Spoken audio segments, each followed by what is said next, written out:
अक्सर देखने में आता है कि जो महिला पुलिस अफसर होते हैं वो कहीं ना कहीं व्यवहारिक होते हैं और जो आमजन होते हैं उनमें उनकी गहरी पैठ रहती है। वहीं यदि अपराधियों की बात करें तो उनमें इन ऐसे अफसरों का खौफ बहुत ज़्यादा होता है। ऐसी ही एक अफसर जिनसे कभी गुना, भोपाल और भोपाल से लेकर कटनी तक के जो अपराधी हैं वह थर्राते थे, लेकिन आज ऐसा माहौल बना है कि वह खुद फरारी काट रही हैं और पुलिस उनकी तलाश कर रही है। जानेंगे इस पूरी घटनाक्रम और सच्ची घटना को। उससे पहले भानु ठाकुर का आपको नमस्कार। कैसे आप सभी लोग? आशा करता हूँ बहुत अच्छे होंगे, इसी तरह खुश रहें और मुस्कुराते रहें। इस जो पूरी वारदात कहें या फिर इस सच्ची घटना की शुरुआत एक मध्य प्रदेश का छोटा सा जिला है राजगढ़, और राजगढ़ के अंतर्गत आता है पचौर। पचौर में एक शिक्षक होते हैं, उनके इधर एक लड़की जन्म लेती है। खासकर यहाँ जो राजस्थान से सटा हुआ एरिया है, ऐसे में यहाँ के लोग जो होते हैं अधिकांश, यदि इनकी सोच कहें तो वह सोचते हैं कि उनके घर में लड़का पैदा हो, बच्चा पैदा हो।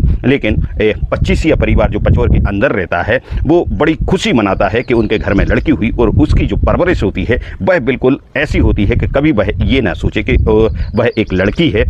अच्छी तरीके से पचौर और पचौर के बाद इंदौर में जब वह पढ़ाई करती है तो स्कूल की टॉपर रहती है, और टॉपर होने के साथ ही वह जहां भी आवेदन करती है वहीं पर उसका सिलेक्शन हो जाता है, क्योंकि पढ़ने में बहुत ही एक्स्ट्रा ऑर्डिनरी उसका दिमाग था। और यही कारण है कि जब उसकी पढ़ाई पूरी होती है इंदौर में, इंदौर की पढ़ाई के बाद वह सीधी एयर होस्टेज बन जाती है। लेकिन कुछ समय आसमान में उड़ान भरने के बाद वह चाहती है कि मैं अपराधियों के बीच जाऊं, उन जो आम जनता है उसका खौफ खत्म करूं।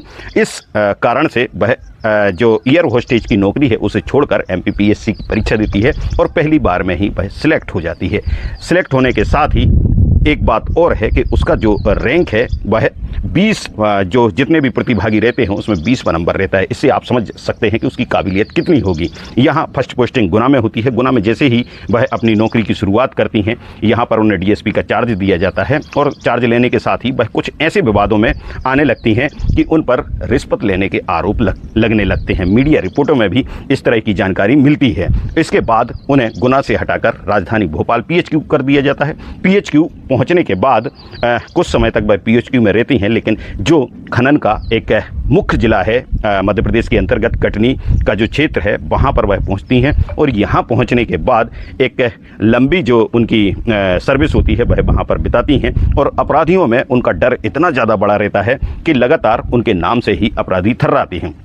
इसका फ़ायदा जहां उन्हें एक अपराध जगत को ख़त्म करने के लिए मिलता है, लेकिन वह इसके साथ एक नई पहल शुरू कर देते हैं कि किसी भी मामले में यदि कोई अपराधी उलझा है या फंसा है तो कहीं ना कहीं उनके जो अधीनस्थ या फिर उनके माध्यम से रिश्वत का खेल शुरू हो जाता है। यहीं से एक मामला सामने आता है जिसके कारण न सिर्फ जो DSP नेहा पचीसिया हैं वह खुद अभी नौकरी से निलंबित हुई हैं, बल्कि पुलिस खुद उनकी तलाश कर रही है। वह अभी फरार चल रही हैं। उनके खिलाफ कटनी में जहां वह खुद दूसरों की FIR दर्ज कराती थी, आज उनके खिलाफ ही FIR दर्ज हो चुकी है। कटनी का जो मामला है वह एक हत्या से जुड़ा हुआ मामला है। उसमें 2 लोगों को जेल हो जाती है, लेकिन एक व्यक्ति को इस मामले से या इस हत्या के आरोप से अलग करने के लिए एक बड़ी डिमांड की जाती है। परिजन शायद इतनी उनकी डिमांड पूरी नहीं कर सकते थे। ऐसे में वह उन पर प्रेशर बनाती हैं कि जो उनकी एक बेशकीमती ज़मीन है, लगभग 1 करोड़ की कीमत उसकी रहती है, वह उसे बेच दें औने पौने दामों में। वह अपने एक जो नज़दीकी व्यक्ति होते हैं उनको रजिस्ट्री कराते हैं, और 15 लाख रुपये जो है वह संबंधित व्यक्ति को चेक के माध्यम से या ऑनलाइन ट्रांजैक्शन के माध्यम से उन तक पहुँचाती हैं। जबकि बताते हैं कि 3.5 लाख रुपए जो है वो कैश भी दिया गया है, लेकिन उसकी कीमत शायद इससे बहुत ज़्यादा थी। जब पूरी कीमत मांगी जाती है तो उन्हें भी धमकाया जाता है कि आपको भी जेल हो जाएगी। परेशान व्यक्ति क्या करता, उसके पास जो जीने का सहारा था वह एक ज़मीन थी, और जो उसके बेटे थे वह जेल में थे। ऐसे में 181 जो मुख्यमंत्री CM हेल्पलाइन होती है उसमें शिकायत करते हैं, जिसके बाद जो जबलपुर IG होते हैं वह इस शिकायत के आधार पर जो DSP नेहा पचीसिया हैं उनकी जांच शुरू करवाते हैं। जांच टीम वहां पर जाती है, और कहीं ना कहीं उन्हें लगता है कि जो शिकायत और जो आरोप उन पर लगाए गए हैं वह सही है। इस पूरी रिपोर्ट को IG के समक्ष सौंपा जाता है। जब ये मामला पुलिस के वरिष्ठ अधिकारियों से मिलकर मुख्यमंत्री मोहन यादव तक पहुंचता है तो वह उन्हें निलंबित करने के आदेश दे देते हैं। यहाँ एक तरफ उन्हें निलंबित किया जाता है, कुछ दिन और जांच चलती है और उन पर एफआईआर दर्ज करा दी जाती है।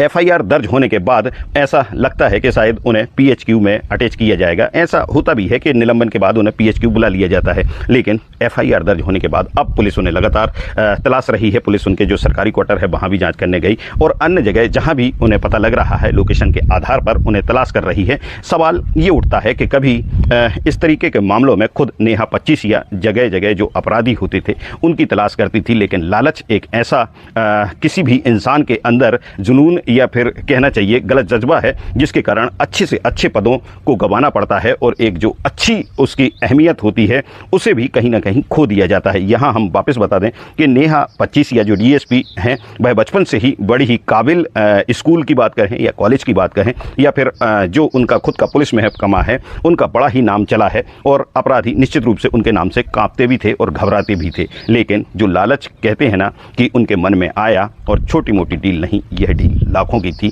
तो फिर इसको कहां सहन करने वाले थे पुलिस के वरिष्ठ अधिकारी या फिर प्रदेश के मुख्यमंत्री। यही कारण है कि न सिर्फ उन्हें निलंबित किया गया बल्कि उन पर एफआईआर दर्ज करने के बाद बेसब्री से पुलिस उनकी तलाश कर रही है। यह मामला न सिर्फ कटनी से जुड़ा है बल्कि मध्य प्रदेश के राजगढ़ के पचोर कस्बे से भी जुड़ा है। यहाँ भी इस बात की काफ़ी हलचल है और यहाँ भी यदि बात की जाए तो उनके नाम को लेकर काफ़ी लोग सोच रहे हैं और सोचेंगे भी, क्योंकि ये सिर्फ नेहा 25 से जुड़ा हुआ मामला नहीं है बल्कि एक ऐसे परिवार से जिसमें सभी लोग एजुकेटेड हैं और सभी कहीं ना कहीं किसी न किसी जॉब से जुड़े हुए हैं। यदि संभ्रांत परिवार है तो फिर क्या ऐसी ज़रूरत पड़ती है कि इस तरीके के वरिष्ठ पदों पर जाने के बाद इतनी बड़ी बड़ी रिश्वत लेकर इस तरीके के कानून का माखौल उड़ाया जाता है। नेहा 25 शायद बहुत जल्द गिरफ्तार होंगी और हो सकता है कि ये जो उन पर आरोप लगे हैं वो झूठे भी हों, लेकिन अभी फिलहाल जो जांच है उसमें तो ये स्पष्ट है कि कहीं ना कहीं एक बड़ी डील की तैयारी में थी नेहा 25 जिसको लेकर उनकी तलाश की जा रही है। आपको ये स्टोरी कैसी लगी